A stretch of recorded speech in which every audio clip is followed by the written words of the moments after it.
Okay, so here we are with the day 3 of learning design analysis of algorithm. तर last व्हिडिओमध्ये आपण काही अल्गोरिदम्सचे अनालिसिस केलं होतं, जे होते सिक्वेन्शियल सर्च आणि बबल सॉर्टचा. तर या व्हिडिओमध्ये आपण पुढचे जे उरलेले आहेत सॉर्टिंग टेक्निकचे अल्गोरिदम त्यांचं अनालिसिस करून घेऊ. जसं की सिलेक्शन सॉर्ट आहे, इन्सर्शन सॉर्ट आहे. सो फर्स्ट तर आपल्याकडे आहे first of all selection sort. Bubble सॉर्टमध्ये तुम्ही लास्ट टाइम बघितलं की जो ॲरेमधला सर्वात मोठा एलिमेंट होता त्याला लास्ट पोझिशनवर स्वॅप केला जात होतं. त्यानंतर त्याच्यापेक्षा छोटा जो एलिमेंट होता त्याला स्वॅप करून सेकंड लास्ट पोझिशनवर पाठवलं जात होतं.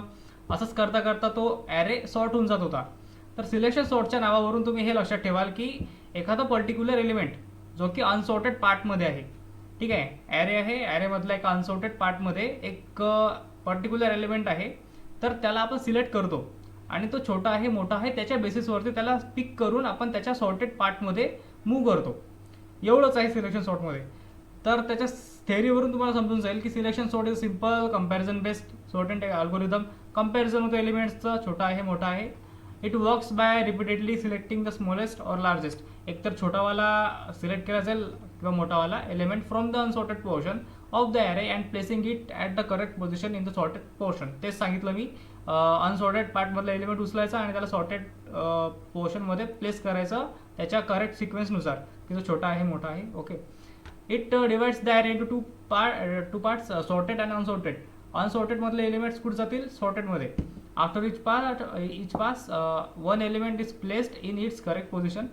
ठीक आहे. वर्किंग प्रिन्सिपल तोच राहील. Assume the first element is minimum, compare it with remaining elements, find the smallest elements in the array, swap it with first position सोबत स्वॅप करायचं अनसॉर्टेड मध्ये. Then repeat this process until the remaining unsorted array will become sorted. Then one element is permanently placed in correct position.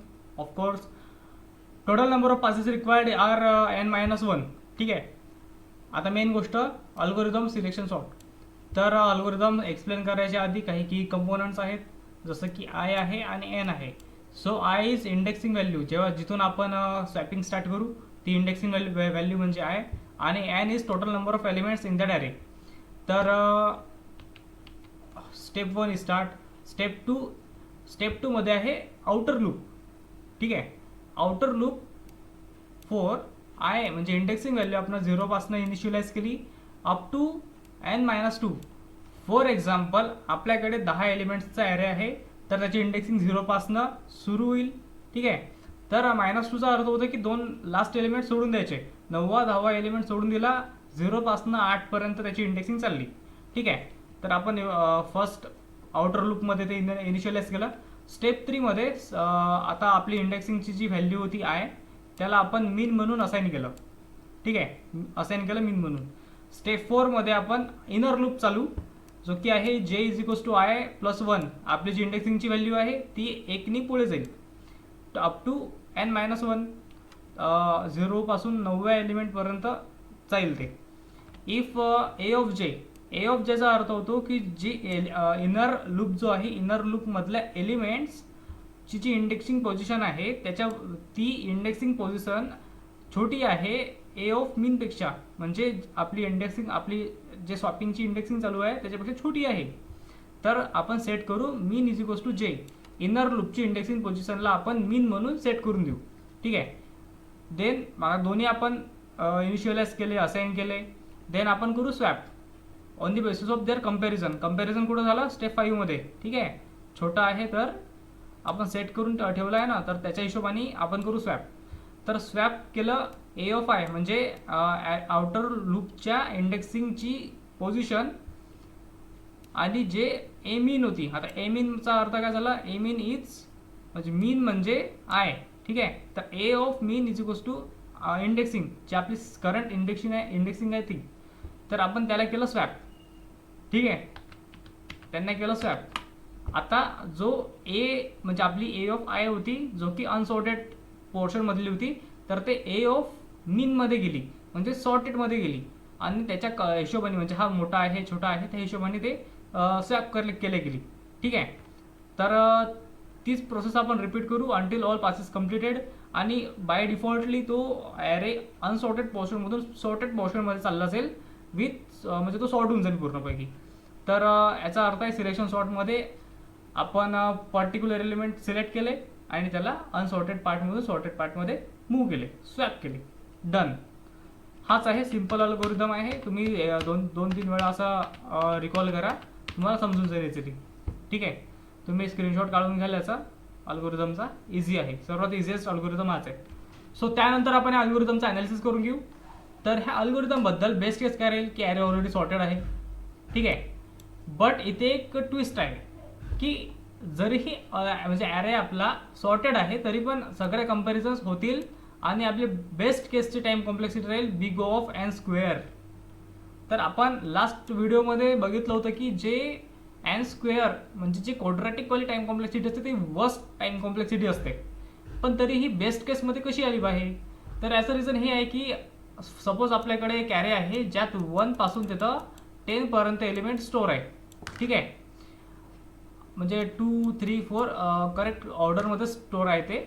पण ते आपण बघून सांगू शकू की हे सॉर्टेड आहे, आपल्याला काही करायची गरज नाही आहे यामध्ये.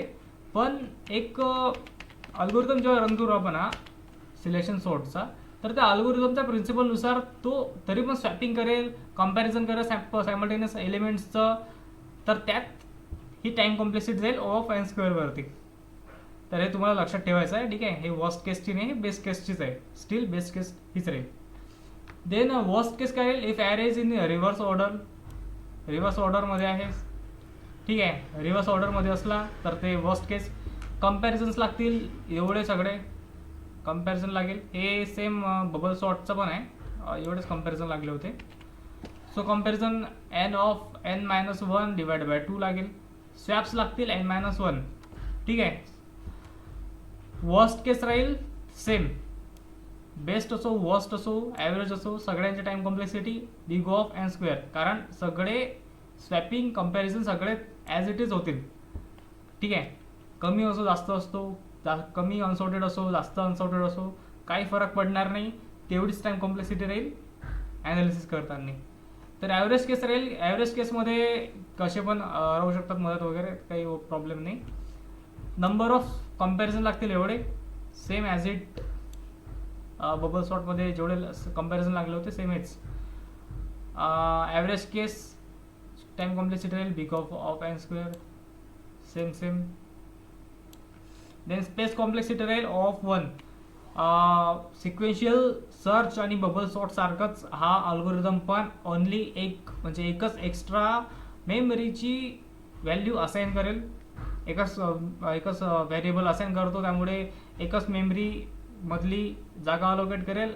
त्यामुळे हा अल्गोरिदम मेमरी इफिशियंट पण आहे.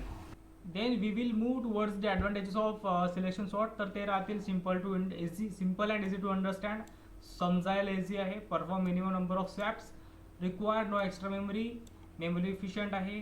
Then suitable for small data sets. Disadvantages हे राहतील की high time complexity big O of n square. जेवढेही सॉर्टिंग टेक्निक्सचे अल्गोरिदम आहेत त्यांच्या कम्पॅरिझनमध्ये सिलेक्शन सॉर्टची टाइम कॉम्प्लेक्सिटी मच हायर आहे. बिकॉज जेवढे नंबर ऑफ स्वॅप्स आणि कम्पॅरिझन होतील म्हणजे होतील, पूर्ण होतील म्हणजे होतील. ठीक आहे, not adaptive, inefficient for large data sets. तर मोठा डेटासेट असला तर त्याच्यासाठी खूप जास्त टाइम कॉम्प्लेक्स राहील, म्हणजे डिसिजन चुकीचा राहील तो हा अल्गोरिदम रन करणं.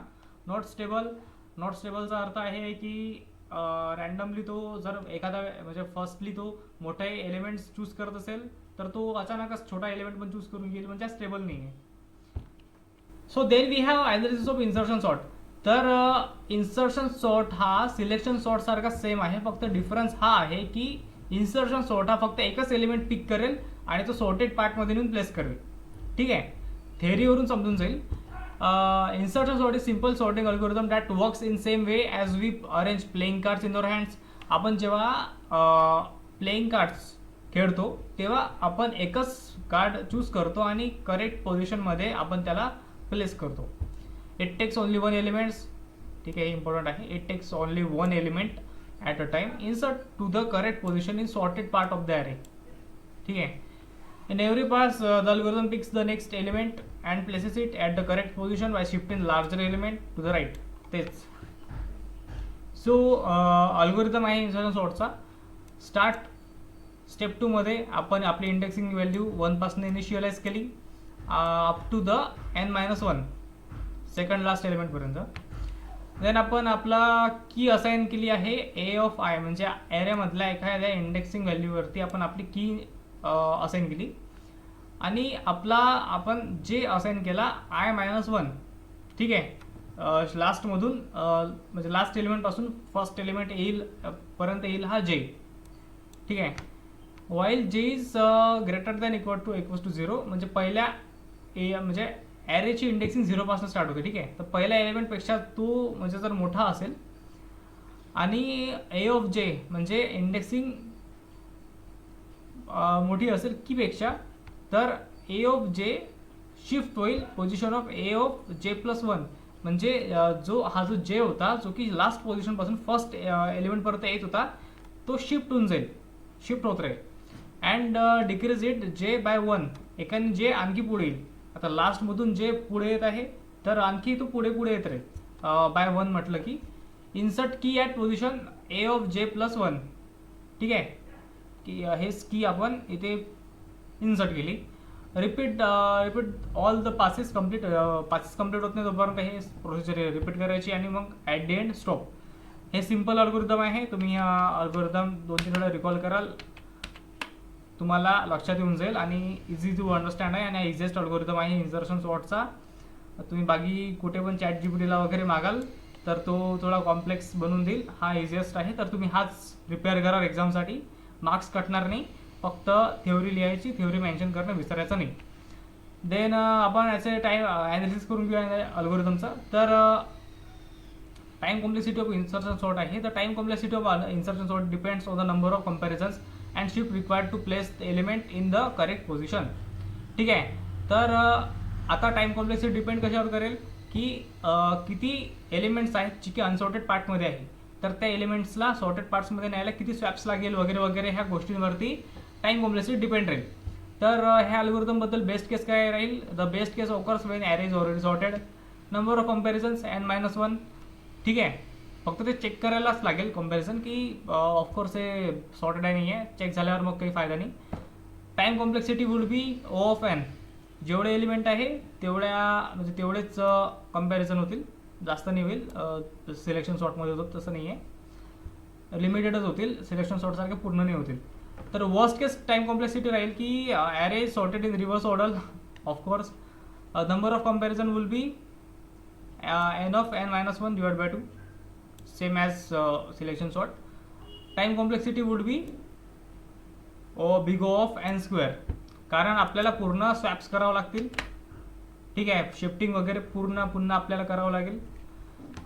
देन ॲव्हरेज केस कॉम्प्लेक्सिटी राहील, कुठे पण अरेंज आहे ॲट रँडमली, काही आहेत काही नाही आहेत. तर of course elements are randomly ordered. Element compared half of the previous sorted elements before it get inserted into the correct position. Average number of comparison would be 2 च्या जागी 4 राहील. ठीक आहे, टाइम कॉम्प्लेक्सिटी पण तेवढीच राहील कारण आपल्याला पूर्ण स्वॅप्स करावं लागतीलच, त्यामुळे टाइम कॉम्प्लेक्सिटी क्वाड्रॅटिकमध्ये जाईलच ती. त्यानंतर space complexity of insertion sort is O of n, कारण फक्त एकच एक्स्ट्रा व्हेरिएबल असाइन करेल मेमरीमधला. हा पण अल्गोरिदम मेमरी इफिशियंट आहे. त्यानंतर येईल ॲडव्हान्टेजेस ऑफ इन्सर्शन सॉर्ट आहेत. Simple to implement, efficient for small data set, same आहे सिलेक्शन सॉर्टचे. ठीक आहे, efficient for nearly sorted data, in place sorting algorithm, म्हणजे एक्स्ट्रा मेमरी लागत नाही, त्याच जागेवरती स्वॅप होते तर काही म्हणजे मेमरीची गरज नाही. इन प्लेसचा अर्थ तो होतो की मेमरी लागत नाही, जागेवर स्वॅप होते. स्टेबल सॉर्टिंग अल्गोरिदम डिसएडव्हान्टेजेसमध्ये येईल इनइफिशियंट फॉर लार्ज डेटा सेट. खूप मोठा डेटा सेट असला तर तुम्ही किती जणांचं कंपॅरिझन करत बसाल, ते गोष्ट आहे. हाय टाइम कॉम्प्लेक्सिटी, ॲव्हरेज आणि वर्स्ट केसची तुम्ही टाइम कॉम्प्लेक्सिटी बघितली, ती क्वाड्रॅटिकमध्ये चालली, म्हणजे ते वर्स्ट टाइम कॉम्प्लेक्सिटी आहे. हाय टाइम कॉम्प्लेक्स आहे. मोर नंबर ऑफ शिफ्ट्स जास्त लागतील. Not suitable for large applications, तेच की मोठ्या डेटा सेट राहील अप्लिकेशनचं, त्याला ते इनइफिशियंट आहे वगैरे वगैरे. So that is it for today's video. तर नेक्स्ट व्हिडिओमध्ये आपण ह्या सिलेबसच्या रिलेटेड आणखी काही टॉपिक्स बघू, जसं की मॅट्रिक्स मल्टिप्लिकेशन आहे, त्याचं ॲनालिसिस झालं. त्यानंतर मास्टर्स थेओरम आहे, त्याचं पण ॲनालिसिस करायचं वगैरे वगैरे आपण टॉपिक्स कंप्लीट करू. आणि make sure to like and subscribe. तुम्ही सबस्क्राईब करा आणि मला मोटिवेशन मिळत राहील ही सिरीज कंटिन्यू आणि कंप्लीट करायला. तर see you in next video. Bye.